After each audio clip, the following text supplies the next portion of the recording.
तो आप सभी को 74वें गणतंत्र दिवस यानी रिपब्लिक डे की मुबारकबाद देना चाहता हूं। आप जानते हैं कि 26 जनवरी 1950 को हमारा संविधान लागू हुआ और भारत एक गणतांत्रिक देश बना यानी रिपब्लिक कंट्री बना। और इस संविधान के लागू होने के गहरे मायने हैं। भारत अंग्रेजों की गुलामी से आज़ाद तो हो गया, लेकिन संविधान ने इस देश के हर एक नागरिक को कुछ अधिकार और शक्तियां प्रदान की। हम भारत के लोगों ने एक संप्रभु स्वतंत्र राष्ट्र का निर्माण किया, जहां सभी को बराबरी का दर्जा मिला। धर्म, जाति, नस्ल, लिंग, संपत्ति, इन सब के भेदों से ऊपर उठते हुए हर इंसान को गरिमा के साथ जीने का हक मिला। यही हमारे संविधान की खूबसूरती और ताकत है। इस सुंदरता और खासियत का जश्न मनाने के लिए हर साल दिल्ली में 26 जनवरी को जो परेड का आयोजन होता है उसे देश के लोग बड़े चाव से देखते हैं, क्योंकि इन झांकियों में देश के अलग अलग राज्यों की अनूठी पहचान और प्रगति का प्रदर्शन होता है। इस साल भी जो परेड हुई उसमें कुल 23 झांकियां थीं दिल्ली में और सभी की थीम अलग अलग थी। 17 झांकियां देश के अलग अलग राज्यों और केंद्र शासित प्रदेशों की थीं, जबकि 6 केंद्रीय मंत्रालयों और विभागों की थीं। लेकिन खास बात यह है कि इस बार की झांकियों में हिंदुत्व के दर्शन साफ साफ देखे गए। उत्तर प्रदेश ने तो लगातार दूसरी बार राम की थीम पर ही झांकी बनाई। पिछले साल आपको याद होगा कि राम मंदिर की झांकी थी और इस बार अयोध्या का दीपोत्सव केंद्र में था। हरियाणा की झांकी में अंतर्राष्ट्रीय गीता महोत्सव का थीम था, तो वो झांकी थी उस थीम पर आधारित थी हरियाणा की, यानी अंतर्राष्ट्रीय गीता महोत्सव के थीम पर। और बंगाल की झांकी में दुर्गा पूजा थी, तो झारखंड में बाबा वैद्यनाथ धाम की झलक दिखी। उत्तराखंड में जिम कॉर्बेट नेशनल पार्क के साथ साथ अल्मोड़ा के जागेश्वर धाम को दिखाया गया और असम की झांकी में कामाख्या मंदिर को। मनोविज्ञान कहता है दोस्तों कि जब किसी चीज को बहुत भव्य बनाकर दिखाया जाए तो उसकी छाप बहुत दिनों तक मन में रहती है।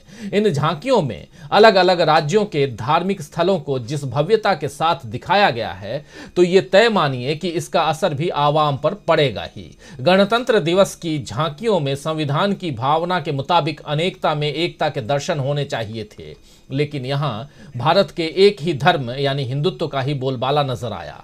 सवाल यह है कि क्या यह सब सोची समझी रणनीति के तहत किया गया? क्या भारत के राज्यों में अपनी खासियत दिखाने के लिए मंदिरों और धामों के अलावा और कुछ नहीं बचा है?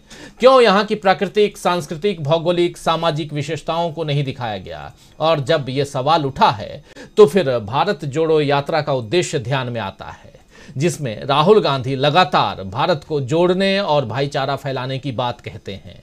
वो अपने साथ सभी वर्गों के लोगों को जोड़कर चलते हैं। वो भारत की तपस्या वाली आध्यात्मिक ताकत की बात कहते हैं, जिसमें धर्म नफरत के लिए नहीं बल्कि प्यार बढ़ाने का जरिया होता है।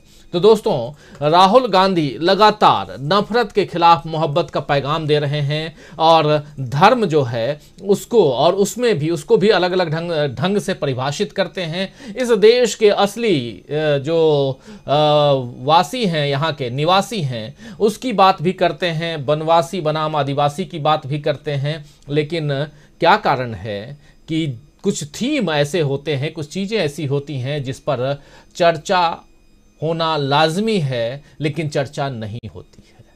समझने की कोशिश करेंगे।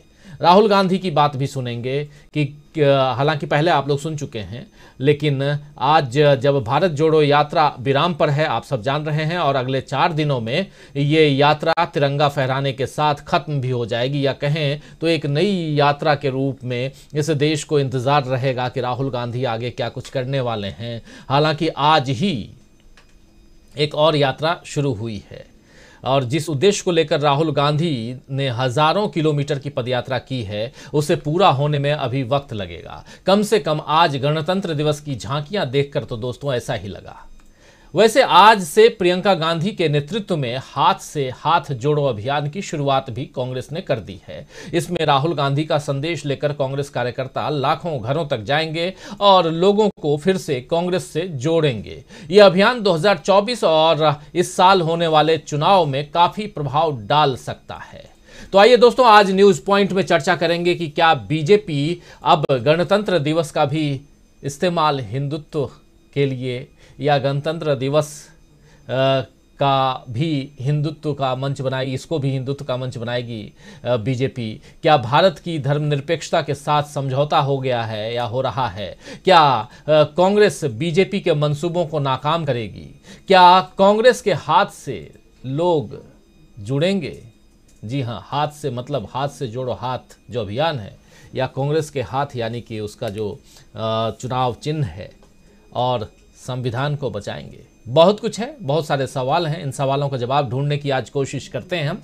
लेकिन एक बार फिर से आप सबको गणतंत्र दिवस की शुभकामनाएं, बसंत पंचमी की शुभकामनाएं। और उत्तर भारत में और ख़ासकर अगर पहाड़ों पे जाएं तो बर्फ़बारी हो रही है, कोई बसंत का आगमन उधर नहीं है, लेकिन फिर भी हमारे रीति के अनुसार, नीति के अनुसार जो भी है वो सब आप देख रहे हैं। ये जो तस्वीर है ये आप बर्फबारी की तस्वीर देख रहे हैं, और अनंतनाग में ये बर्फबारी हो रही है।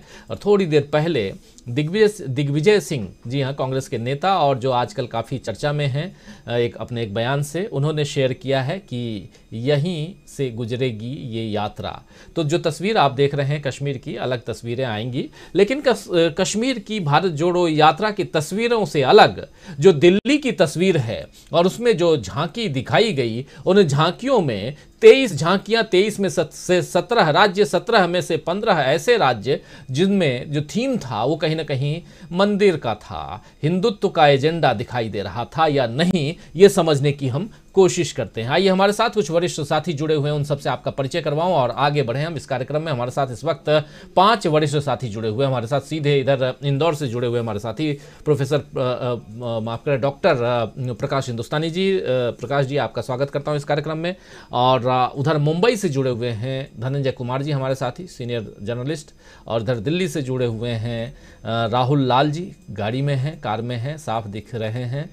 राहुल लाल जी, आपका स्वागत है। और इधर दिल्ली के बगल में फरीदाबाद है, और वहाँ से जुड़े हुए हमारे वरिष्ठ साथी प्रोफेसर अखिल स्वामी जी, पॉलिटिकल एनालिस्ट के रूप में आप सब सुनते हैं उनको। और साथ में हमारे ऑनलाइन एडिटर अमलेंदु उपाध्याय जी। आप पांचों का स्वागत करता हूं इस कार्यक्रम में। और स्वागत है आप तमाम दोस्त, साथी, शुभचिंतक आप सबका जो अब तक जुड़ चुके हैं, जो जुड़ने वाले हैं। जानता हूं कि आज छुट्टी का दिन है और आप लोग कहीं कहीं घूमने का प्लान बना चुके होंगे। कोई किसी के घर डिनर पे जा रहा होगा या कोई कुछ और काम के में व्यस्त होगा, लेकिन फिर भी आप समय निकालते हैं, इस कार्यक्रम को देखते हैं। आप सबका बहुत बहुत शुक्रिया अदा करता हूं। और एक बार फिर से रिपब्लिक डे और बसंत पंचमी की ढेरों बधाई, शुभकामनाएं। आगे बढ़ें और समझने की कोशिश करें कि क्या कारण है कि यहाँ जो दिल्ली है वहाँ की झांकी, क्या ये 2024 की झांकी है? लिख भी हम रहे हैं